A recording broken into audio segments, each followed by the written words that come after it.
तो चलिए हम लोग शुरुआत करते हैं आज की क्लास की। तो आज की क्लास का पहला सवाल है, कह रहा है कि ए बी तथा सी ने एक व्यापार में 1:2:3 के अनुपात में धन लगाया तथा उनके द्वारा दिए गए समय का अनुपात 1:2:3 है, तो उनके लाभों का अनुपात ज्ञात कीजिए। कुछ ज़्यादा आसान सवाल नहीं है ये। इसको आप लोग बिना पेन चलाए भी लगा सकते हैं। A B C, A B और सी तीन व्यक्ति हैं और इनके धन का अनुपात क्या है जो इन्होंने व्यापार में लगाया है? 1:2:3। चाहे आप लोग 1x 2x 3x मान लीजिए, कोई दिक्कत नहीं, बाद में वो कॉमन चीज़ें कट ही जाती हैं।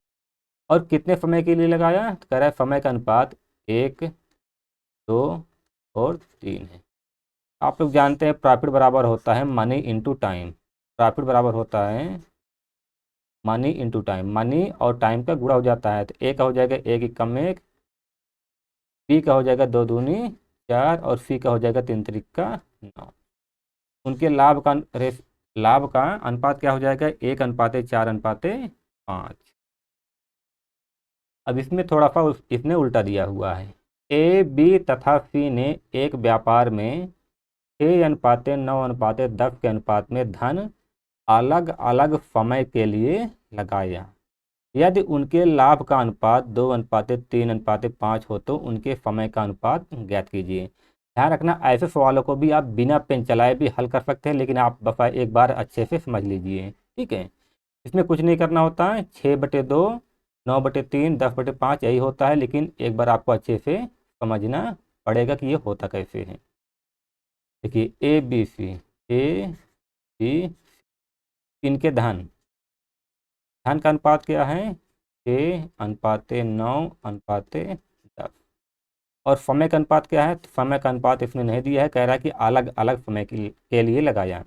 हम लोग मान लेते हैं ए ने x समय के लिए लगाया, बी ने y और सी ने z समय के लिए लगाया। इनके प्रॉफिट का अनुपात कितना है? 2:3:5। ये बताइए ए का, यहाँ पर ए बराबर क्या हो जाएगा? 6 × x, है ना। धन और टाइम का गुणा प्रॉफिट होता है, 6 × x बराबर क्या हो जाएगा? 2। यहाँ से x बराबर कितना आ जाएगा? 2/6 यानी 1/3 हो जाएगा। x का मान कितना आ गया? 1/3। वैसे b का क्या हो जाएगा? 9 × y, क्योंकि इन दोनों का गुणा ही तो नीचे वाला होता है। 9 × y बराबर कितना हो जाएगा? 3। y बराबर हो जाएगा 3 × 3, 3 3×3 = 9, 1/3 हो जाएगा। y का मान आ गया 1/3। तो z बराबर क्या हो जाएगा? 10 × z बराबर 5। तो z बराबर हो जाएगा 5 × 5 = 5 दूनी 10 यानी 1/2। यानी हम लोग कह सकते हैं कि x ratio y ratio z कितना आ गया? 1/3, 1/3 और 1/। आप लोग जानते हैं इसको नॉर्मल करने के लिए इनके एलसीएम से सब में गुणा कर दीजिए, ठीक है। इनका एलसीएम कितना हो रहा है? 3 दूनी 6। एलसीएम 3 दूनी 6 आ रहा है, एलसीएम 6 आ रहा है, तो 6 में सब में गुणा कर दीजिए। 1/3 × 6 रेशियो 1/3 × 6 रेशियो 1/2 गुणे कितना आ जाएगा? 3 दूनी 6 2, 3 दूनी 6 2, 2 3 6, 2:2:3। इनके टाइम का अनुपात कितना आ रहा है? 2:2:3। और वैसे भी आप लोग डायरेक्ट भी करते हैं, आप लोग जानते हैं कि यहाँ पर धन और टाइम का गुणा प्रॉफिट होता है। साफ आप दिख रहा है कि इसके नीचे ये वाला जाएगा, इसमें इससे भाग जाएगा, है ना। तो जब भाग जाएगा तो डायरेक्ट यहाँ पे जो उसका अनुपात है वो आ जाएगा, ठीक है, भिन्न बन जाएगा। भिन्न का हम लोग सरल भिन्न बना लेंगे, ठीक है। और हम लोग सरल भिन्न को रेशियो में चेंज कर लेंगे। कह रहा है कि ए बी तथा सी ने एक व्यापार प्रारंभ किया। व्यापार में उनके द्वारा दिए गए समय का अनुपात 1:2:3 है और उनके लाभ का अनुपात 2:3:1 है, तो उनके द्वारा लगाए गए धन का अनुपात ज्ञात कीजिए। तो सेम टू सेम वैसे सवाल आपकी बार इसने धन पूछ लिया है। ए बी और सी हैं, इन्होंने कितना धन लगाया तो नहीं मालूम है, तो हम लोग मान लेते हैं ए ने x लगाया, बी ने y और सी ने z। और कितने समय के लिए लगाया है? तो कह रहा है कि समय का अनुपात है 1:2:3। और उनके प्रॉफिट का रेशियो क्या है? प्रॉफिट का रेशियो है 2:3:1। यानी हम लोग कह सकते हैं कि ए का क्या हो जाएगा, x/1 बराबर 2। यहाँ से x का मान कितना आ जाएगा, 2/1। वैसे बी क्या है, y/2 है। इन दोनों का गुणा नीचे आता है, y/2 बराबर 3, y बराबर हो जाएगा 3/2। वैसे सी का क्या है, z/3 बराबर 1 है, z बराबर हो जाएगा 1/3। यहाँ से x/y/z का रेशियो क्या आ जाएगा, 2:3/2 रेशियो 1/3। इनके एलसीएम से 3 में गुणा कर देंगे, हम लोग का नॉर्मल रेशियो आ जाएगा। तो 2×3=6, एलसीएम कितना है, एलसीएम 6 है।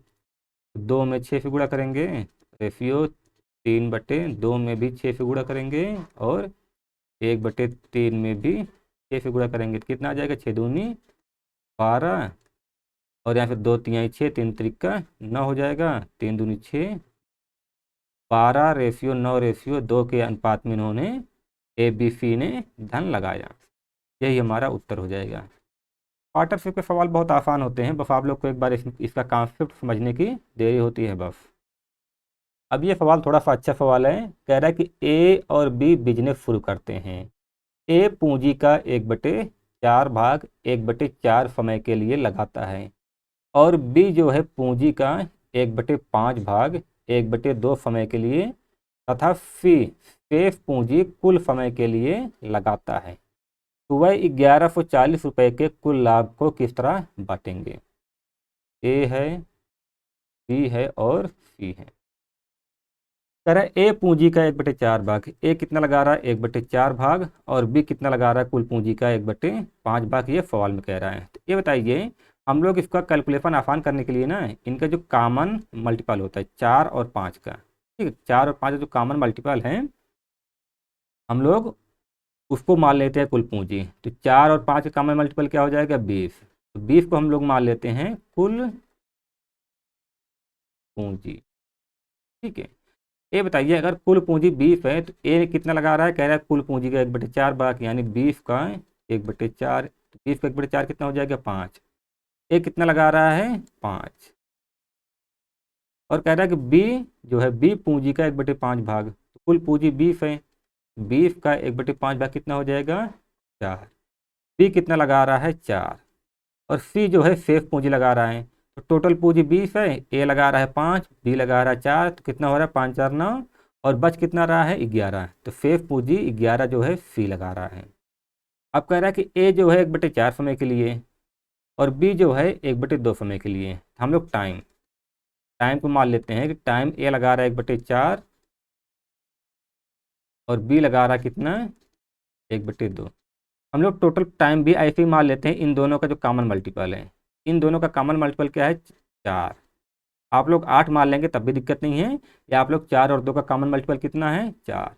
तो टोटल टाइम कितना हम लोग मान लेते हैं, टोटल टाइम तो 1/4 और 1/2, इनका कॉमन मल्टीपल क्या होगा, 4। तो टोटल टाइम हम लोग मान लेते हैं 4, ठीक है। तो टोटल टाइम अगर हम लोग 4 मान लेते हैं, तो ए कितना लगाता है, ए लगाता है कुल समय का 1/4 समय के लिए लगाता है। ए कितनी देर के लगाता है, कुल टाइम का 1/4, यानी ए लगाता है 1 समय के लिए। और बी कितना लगाता है, कह रहा है बी जो है 1/2 समय के लिए। 4 का 1/2 समय कितना हो जाएगा, 2, ठीक है। ये 2 समय के लिए लगाता है। और कह रहा है कि सी कुल समय के लिए, ये बताइए समय कितना है, 4। कुल समय के लिए यानी सी जो है 4 समय के लिए लगाता है, चाहे आप लोग इसको साल माने या वर्ष। ए लगाता है 1 साल के लिए, बी लगाता है 2 साल के लिए, और सी यानी 4 साल के लिए, ठीक है। आप लोग ध्यान से समझिएगा कि टोटल टाइम हम लोगों ने कितना माना है, 4, क्योंकि ए लगाता है 1/4 और बी लगाता है 1/2, तो इनका कॉमन मल्टीपल क्या हो जाएगा, 4। ए लगा रहा है 1/4 समय के लिए, यानी टोटल समय का 4 का 1/4, तो कितना हो जाएगा, 1। और बी लगा रहा है टोटल का 1/2, यानी 4 का 1/2, 2, ठीक है। और सी लगा रहा है कुल समय के लिए, तो कुल समय कितना है, 4। ये हो जाएगा टाइम। अब हो जाएगा प्रॉफिट। प्रॉफिट का रेशियो क्या हो जाएगा, 5 एकम 5, 4 दूनी 8, 11 चौक 44। इनके किस तरह बांटेंगे, यानी इनके लाभ का अनुपात क्या हो जाएगा, 5:8:44। यही हमारा उत्तर हो जाएगा। उम्मीद है आप लोग समझ पाए होंगे। इसमें कह रहा है कि ए बी सी बिजनेस शुरू करते हैं। ए 4 माह के लिए निवेश करता है और कुल लाभ का 1/8 प्राप्त करता है। बी 6 माह के लिए निवेश करता है और कुल लाभ का 1/3 प्राप्त करता है। जबकि सी 8 माह के लिए 1560 रुपये का निवेश करता है। तो ए और बी की पूंजी ज्ञात कीजिए। देखिए 3 लोग है, ए बी और सी। सवाल आसान है। कितना मनी लगाते हैं, तो मनी के बारे में इसने नहीं दिया हुआ है, तो हम लोग मान लेते हैं ए एक्स लगाता है, बी वाई और सी जेड। और कितने टाइम के लिए लगाते हैं, तो कह रहा है कि एक्स जो है यानी ए जो है 4 माह के लिए लगाता है और बी जो है 6 महीने के लिए लगाता है और सी जो है 8 महीने के लिए लगाता है। और इनके प्रॉफिट का रेशियो क्या है, कह रहा है कि ए जो है कुल लाभ का 1/8 भाग प्राप्त करता है।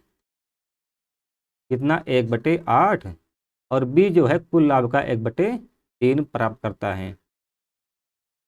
हम लोग कुल लाभ कितना मानेंगे, हम लोग कुल लाभ मान लेंगे इन दोनों का कॉमन मल्टीपल। इन दोनों का कॉमन मल्टीपल क्या हो रहा है, 8×3 = 24।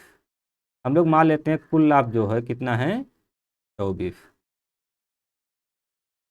कुल लाभ अगर हम लोग 24 मान लेते हैं, कह रहा है कि ए जो है कुल लाभ का 1/8 प्राप्त करता है। तो ए का लाभ कितना हो जाएगा, ए का लाभ हो जाएगा 24 का 1/8 यानी 3। ए का लाभ हो जाएगा 3। और बी का लाभ क्या हो जाएगा, तो कह रहा है बी कुल लाभ का जो है 1/3 प्राप्त करता है, 3×8 = 24। बी का लाभ हो जाएगा 8। ए को 3 लाभ मिला, बी को 8, और टोटल लाभ कितना है 24।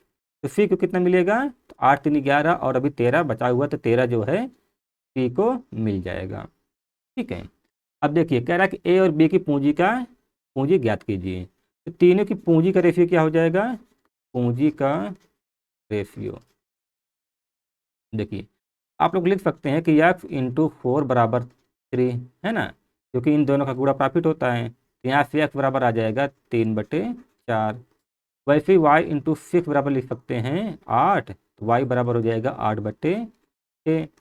वैसे ही z × 8, इन दोनों का गुणा बराबर हो जाएगा 13 के, तो यहाँ 6z बराबर आ जाएगा 13/8। तो x × y × z बराबर क्या हो जाएगा, 3/4 रेशियो 8/6 रेशियो 13/8। सिंपल रेशियो बनाने के लिए इन तीनों के एलसीएम से नीचे जो है इन तीनों के एलसीएम से सब में गुणा कर देंगे। तो तीनों का एलसीएम कितना हो रहा है, 24। इन तीनों का एलसीएम हो रहा है 24।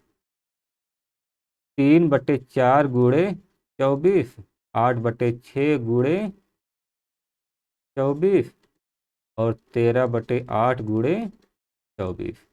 4×6 = 24, कितना आ जाएगा, 4×3 = 18, 6×4 = 24, 8×4 = 32 हो जाएगा, 8×3 = 24, 13×3 = 40। तीनों के धन का रेशियो कितना आ रहा है, धन का रेशियो कितना आ रहा है, 18:32:39। अब देखिए ये बताइए सवाल में क्या कह रहा है कि सी जो है 1560 रुपये का निवेश करता है।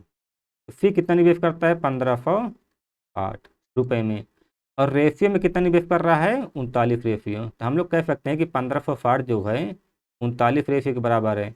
और पूछा है ए और बी की पूंजी। ए और बी की पूंजी कितनी है, 18 और 32। तो इन दोनों को जोड़ेंगे तो कितना हो जाएगा, 50। तो 1560 39 रेशियो के बराबर, तो हम लोग को मान लाना है 50 का, तो हम लोग 50 से गुणा कर देंगे। काटेंगे तो कितना आ जाएगा, 13×3 = 39, 13×1 = 13, 13×2 = 26, 3×4 = 12, 40 × 50 यानी 4×5 = 20 यानी 2000। ए प्लस बी, ए प्लस बी की पूंजी कितनी थी, 2000, और सी की पूंजी यहाँ पर 1560 दिया हुआ है। ठीक है, हम लोग इस वीडियो को यहीं पर ख़त्म करते हैं, मिलते हैं आप लोग से अगले वीडियो में। अगर आप लोग को किसी भी सवाल में कोई भी दिक्कत हो रही है तो आप लोग टेलीग्राम ग्रुप पर आप लोग पूछ सकते हैं, मैंने उसका लिंक जो है नीचे डिस्क्रिप्शन में दिया हुआ है, आप लोग उसे ज्वाइन कर लीजिए। अगर क्लास अच्छी लगे तो आप लोग लाइक, सब्सक्राइब और शेयर कर सकते हैं।